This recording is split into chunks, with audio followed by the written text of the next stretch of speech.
SG Consultancy Services. Study MBBS in Russia, Philippines, Uzbekistan.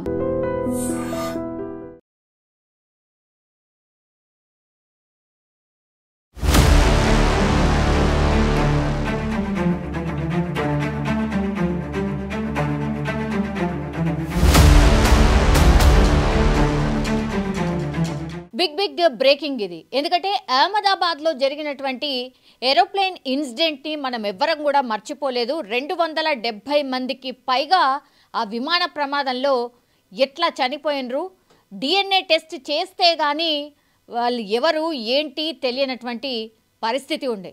So మళ్ళా ఎన్ని incidents అయినాయో, ఒకదానికేమో engine failure అని, ఇంకొకటేమో technical failure అని, ఇట్లా చాలా విమానాల్ని ఎమర్జెన్సీ ల్యాండింగ్ రోజుకి మినిమం ఒక్కటన్నా చేస్తున్న సిచ్యువేషన్ ఇప్పటికీ కూడా కనిపిస్తుంది. ఇట్లాంటి టైంలో మరో ఎయిర్ క్రాఫ్ట్, అది కూడా IAF air craft, jaguar air craft ఒక్కసారిగా కుప్పకూలిపోయింది. ఇది ఎక్కడ జరిగిందంటే రాజస్థాన్లోని చురు జిల్లాలో చోటు చేసుకుంది. చురు జిల్లాలో మారుమూల గ్రామ ప్రాంతాల్లో ఈ IAF జాగ్వార్ ఎయిర్ క్రాఫ్ట్ కుప్పకూలిపోయినటువంటి పరిస్థితి. అందులో ఒక ఇద్దరు పైలట్స్ ట్రావెల్ చేస్తూ ఉన్నారు. మరి ఏం జరిగింది ఏంటి అనేది తెలియదు, కానీ ఒక్కసారిగా ఆ శకలాల్ని మనం స్పష్టంగా చూడొచ్చు. అక్కడ గ్రామంలో పంట పొలాల మధ్యలో రాజస్థాన్లోని చురు జిల్లాలో ఒక్కసారిగా పడిపోయినటువంటి పరిస్థితి. అండ్ చాలా చిన్న చిన్న ముక్కలు కూడా మనకు కనిపిస్తున్నాయి. అంటే ఇది ఎంత పెద్ద బ్లాస్టో మనకు అర్థమవుతోంది. ఇప్పుడు ఈ IAF జాగ్వార్ ఎయిర్ క్రాఫ్ట్ యొక్క స్పెషాలిటీ ఏంటంటే చాలా అంటే కింది నుంచి ఇది వెళ్తుంది. అట్లాగే ఇది ఒక యుద్ధ విమానం కూడా కావడం, అట్లాగే ఏదైనా అంటే యుద్ధంలో ఖచ్చితంగా వాడేటటువంటి ఎయిర్ క్రాఫ్ట్ ఇది అన్నటువంటి ఇన్ఫర్మేషన్ కూడా మనకైతే అందుతోంది. సో చాలా కింది నుంచి ఇది ట్రావెల్ చేస్తుంది ఒకటి, అండ్ ఒక్కసారి టార్గెట్ని ఫిక్స్ చేస్తే అది ఫినిష్ చేస్తుంది అనేది దీని యొక్క స్పెషాలిటీ. ఈ మధ్యకాలంలో మనకు తెలుసు ఇండియా పాకిస్తాన్ యుద్ధ వాతావరణం ఉన్నటువంటి సిచ్యువేషన్స్లో చాలా ఎయిర్ క్రాఫ్ట్లని మనం యూస్ చేసాం. ఇంకోటి ఏంటంటే ఆ టైంలో యూస్ చేసినటువంటి ఎయిర్ క్రాఫ్ట్ యొక్క స్పెషాలిటీస్ ఏంది, ఏమేమి యూస్ చేసాం, ఏవేవి కుప్పకూలిపోయినాయి, ఇట్లాంటి వార్తలు రకరకాలుగా వచ్చాయి. అయితే ఇప్పుడు యుద్ధానికి సిద్ధమవుతున్నటువంటి టైంలో కొన్ని ఎయిర్ క్రాఫ్ట్లని ఈ యుద్ధానికి సన్నద్ధమవుతున్నటువంటి టైంలో ఈ పైలట్లు ఎవరైతే ట్రైనప్ అయి ఉంటారో ఈ ట్రైనప్ చేయడానికని యూస్ చేసే ఎయిర్ క్రాఫ్ట్ అనేసి కూడా మనకైతే ఇన్ఫర్మేషన్ అందుతోంది. IAF జాగ్వార్ ఎయిర్ క్రాఫ్ట్ ఇది పైలట్కి సంబంధించి శిక్షణ కూడా ఇచ్చే విమానంగా చెప్తూ ఉన్నారు. కానీ దీంట్లో మరి సాంకేతిక సమస్య ఏమొచ్చింది? 2016, 17, 18, 19 వరుసగా ఈ 4 సంవత్సరాల్లో ఈ ఎయిర్ క్రాఫ్ట్కి సంబంధించి సాంకేతిక సమస్యలు వచ్చాయనేది, అండ్ ఇట్లనే ఈ ఎయిర్ క్రాఫ్ట్ ఒకసారేమో ఇంజిన్ ఫెయిల్యూర్ అయి పూర్తిగా కుప్పకూలిపోయింది. అప్పుడు పైలట్లు మాత్రం రెస్క్యూ అయిపోయినారు, అంటే బయటకు వచ్చేసిండ్రు, పారాషూట్ ద్వారా బయటకు వచ్చినటువంటి పరిస్థితి.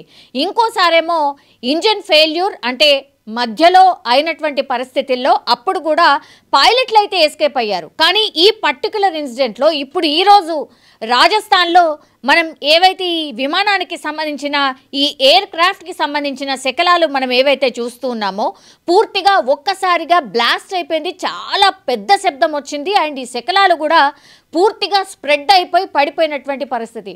అప్పుడు ఆ టైంలో వీళ్ళందరూ, అంటే ఇది ఒక గ్రామం కావడంతో చాలామంది పంట పొలాల్లో పని చేసుకున్నటువంటి టైంలో ఈ సంఘటన అయితే జరిగింది. ఒక్కసారిగా భయంతో పరుగులు తీశారు. ఇప్పుడేమో ఆ గ్రామస్తులు పూర్తి స్థాయిలో ఆందోళన వ్యక్తం చేస్తూ ఉన్నారు. ఇట్లా ఈ ఎయిర్ క్రాఫ్ట్ మేము పని చేసుకునే దగ్గర పడడం ఏంటి, మా మీద పడ్డం ఏంటి, మేము త్రుటిలో తప్పించుకున్నాము ఏంటి అని అక్కడికి వచ్చిన అధికారులకైతే ప్రశ్నలు కురిపిస్తున్నటువంటి సిచ్యువేషన్.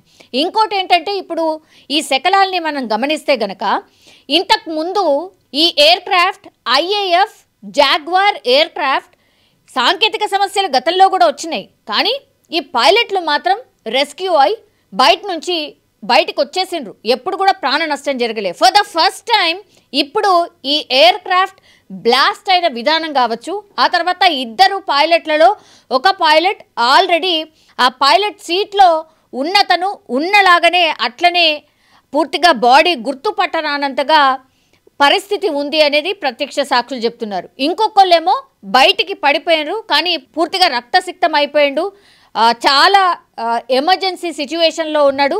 వెంటనే అతన్ని దగ్గరలో ఉన్నటువంటి హాస్పిటల్కి ఫోన్ చేసి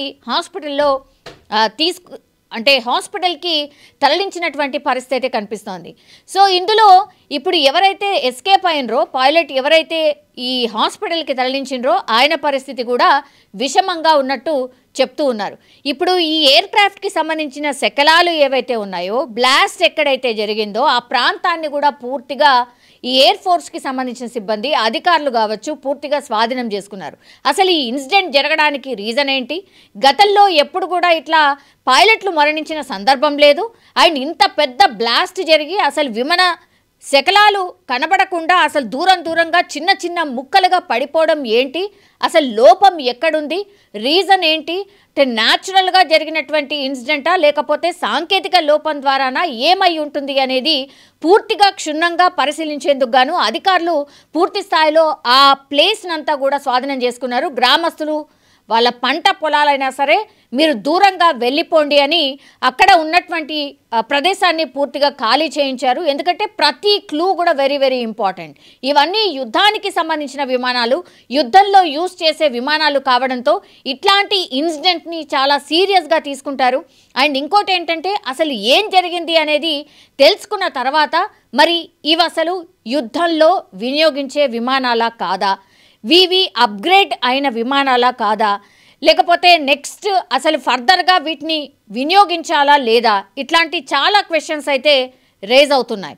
సో రాజస్థాన్ చురు దగ్గర ఒక్కసారిగా ఈ ఎయిర్ క్రాఫ్ట్ కుప్పకూలడంతో మరోసారి ఏం జరుగుతోంది, మరోసారి ఈ ఏరోప్లేన్లకు సంబంధించిన విషయం మరోసారి వెలుగులోకి వచ్చింది అనుకోవచ్చు. ఆర్ ఏరోప్లేన్ ఇన్సిడెంట్స్ ఇట్లా వరుసగా ఎందుకు జరుగుతున్నాయనే క్వశ్చన్ మాత్రం పెద్ద ఎత్తున రేజ్ అవుతోంది.